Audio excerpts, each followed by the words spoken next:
My name is Joshua, and I am the Tribune. Something that is very important to understand about God is He never responds to anything.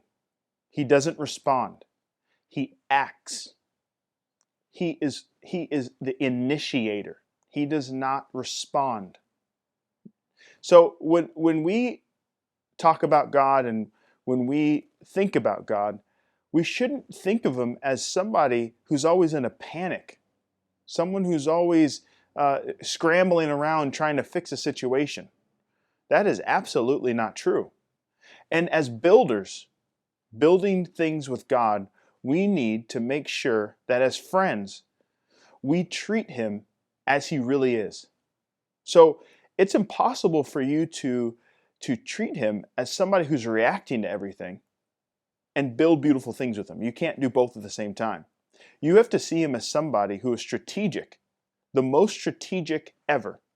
And He's looking in advance to see what is He gonna do in the future, and then preparing things in advance to do things and to implement strategy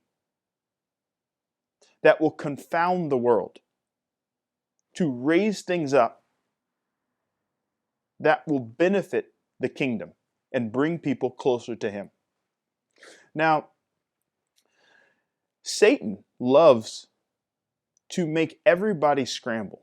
He likes everybody just getting jittery, and he loves when we go to God and we pray in panic.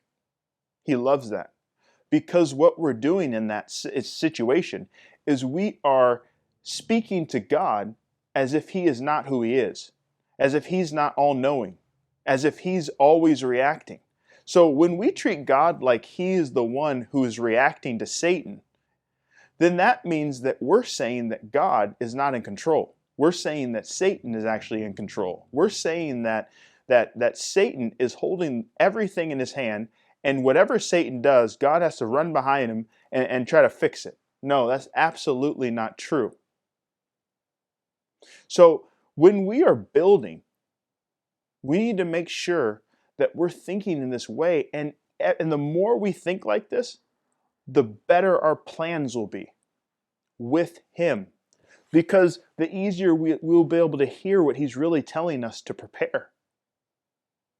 Because we can't wait for something to look like it's time to prepare this thing. We can't do that. We have to prepare and specialize in preparing things that are not needed in the moment.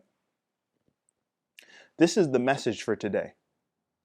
The message is to make sure that we are shooting higher. This is another difference between God's generals and friends. Christians who don't think like this, who think of God as as an emergency service or something, and non-Christians. The people over here, His friends, they are ignoring panicking situations that just evoke emotions and distractions. We are actually ignoring those things. And while that's happening, we're preparing for something that is going to happen in the future.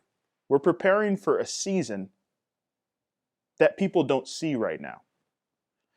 And our solutions, our blueprints, will fix anything that people are panicking over right now. This is the mentality. Because God's in full control at all times. This is something that's very, very key to remember. So what God will do when He's training you in this principle is He will prove to you that what He's talking to you about is the future of what's about to happen. And you will see this in your preparation stage. He will give you something or talk to you about something, and that thing will come to pass, and you will see it. These are small things to show you that He is really like this, so that you can now think of Him on the highest level possible for you and us as humans. then it encourages us to build with him. Something that really drove me into this passion is God coming to find me in places where I wasn't really even thinking about all these things at all. It wasn't even on my radar. And I was just going about everyday life, and he would come and tell me something that's about to happen. And even still, I wouldn't think too much of it. And then it would happen. And I realized, wow, he is so gracious that even in those moments when I really wasn't even taking it serious, I was still doing something accidentally that had me ready for those places, those designated times in the future. So after a couple times of that happening, I started realizing that I need to make sure I take this principle and push it as high as I can. So instead of accidentally just being ready for what God is doing, I want to make sure that I am way up here and thinking with him on levels that people are not thinking about. When you do this, you are inviting God to treat you as a friend, because he's looking for people who know him like this and who want to know him like this,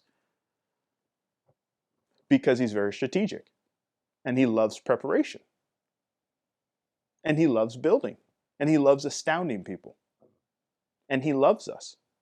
He wants the best for our lives. He wants the best for everybody around us. So why wouldn't he want to find somebody who would believe unbelievable things that need deep preparation in a relationship with him? So this is how you should think to actually carry out this principle in your life. This is the practical way you should be thinking if you want to be like this. I want God, when he's looking around the earth, looking at all these people, I want him to say, who will believe this beautiful, amazing thing that I need prepared, that I need someone to believe that I think in advance? Who will believe this? And he's actually walking around looking for who? You? No, not you. You can't believe this. You don't know me. You don't think that I'm thinking ahead. You're praying for some kind of panic that you're having right now, but you don't realize that what I have in my hand will fix not only your panic and your situation right now, but 30 years of situations for 10 billion people. This is how he is. So when you're thinking like this, you want to be that person who he says, they can actually believe this, and I can get this prepared. And they will, even when they don't see that this is possible, they know I think ahead, and they know it's just as real as a table they're touching right now, or the chair they're sitting in. This is even more real. This is how he thinks. Now, to take it to the next step of practicality, what would a person like that do, who's trying to show God that I know you don't react, you actually plan way in advance for things, and everybody else reacts to what you're doing? That person would ignore many different things that people would be frantic about. They would totally ignore these things and follow strange instruction that people would say, wow, I wonder why they're doing that. That doesn't make sense. It's because you understand that God is the one who actually is holding the future.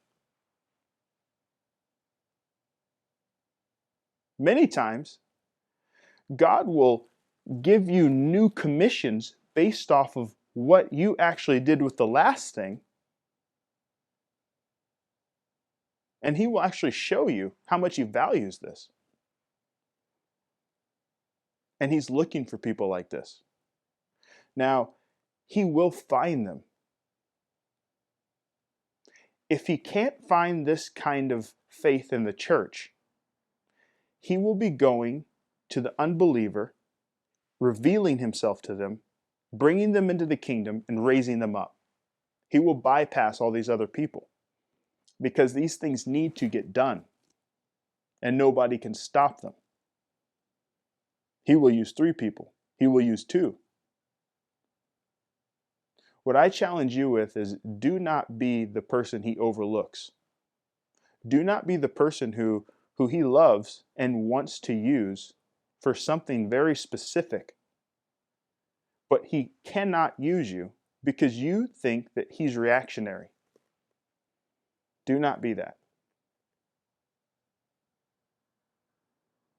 And so, because he is everywhere, he's omnipresent, he's constantly watching each person, how they react.